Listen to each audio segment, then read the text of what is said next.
నూటికి ఇది చాలు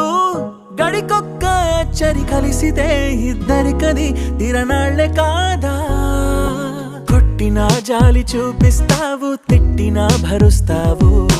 పెట్టినా మూడు ముద్దలకు వెంటే వస్తూ ఉంటావు బంధాలకు భాషెందుకు కావాలి భావాంతరం